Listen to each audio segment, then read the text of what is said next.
scrolling! Welcome to our Binondo food trip. We're exploring the home of some of the most iconic and underrated food spots sa Manila. To get there, sumakay kami sa LRT Monumento at bumaba sa Carriedo Station. Agad na bumungad sa amin ang dating Prudential Bank at lakarin lang natin ang kahabaan ng Ompid Street hanggang sa makita na natin ang Santa Cruz Church at ang Ark of Goodwill. First stop ay ang Eastern Garden Restaurant na nagsiserve ng fresh lumpia, kikiam, at iba't iba pang putahe. Nakakain na kami dito and ang usually naming ino-order ay ang lumpia na 90 pesos na ngayon. As far as I remember, meron silang peanut na palaman dati dito. But sadly, ngayon wala na siya. Umorder din kami ng pancit canton na medium size for 230 pesos na napakasarap at worth it dahil sa big serving nila na good for sharing. At ang kanilang traditional style na kikiam na sakto lang ang lasa for 120 pesos. Konting lakad nga lang at makikita na natin ng Shanghai fried siopaw. Isa lang ang nabili namin dito for 35 pesos dahil nabusog kami nung first stop dahil sa dami ng na-order. Ito rin yung sikat dito sa TikTok na makikita natin na mahaba yung pila.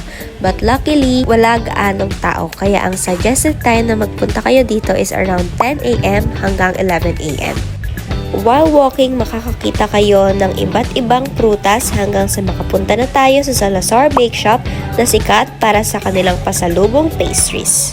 Nag-o-offer sila dito ng iba't ibang flavor ng hopya. Meron ding ube cupcake, chocolate cupcake, cheesecake, at meron din silang asado roll at marami pang iba. After bumili ng mga pasalubong, nakita namin itong Veggie Select at ang sugar cane juice for 100 pesos. Refreshing siya and perfect para sa mainit na panahon. And nakita rin namin itong famous photo spot na katabi lang din ng Veggie Select. Nagpunta rin kami sa NBT na another pasalubong stop na nag-o-offer ng hopya, shingaling at iba't iba pang products. Katabi lang rin ito yung nagtitinda ng mga xiaolongbao but nung nagpunta kami dito hindi namin sila naabutan. At dahil nga sa init ng panahon, hindi na namin natuloy yung food trip kaya we drop by na lang dito sa binibilhan palagi ni Mama ng pancit canton. At napadpad nga kami dito sa sikat na Hongbon Bridge patungo sa next location natin which is ang Lucky Chinatown. For our next agenda, magpupunta naman tayo sa Chinatown Museum so watch out for our next video. That's it for today's Binondo food trip. Hindi man tayo gaano nakapag-ikot but we can still go back there next time. See you on the next spot. Bye!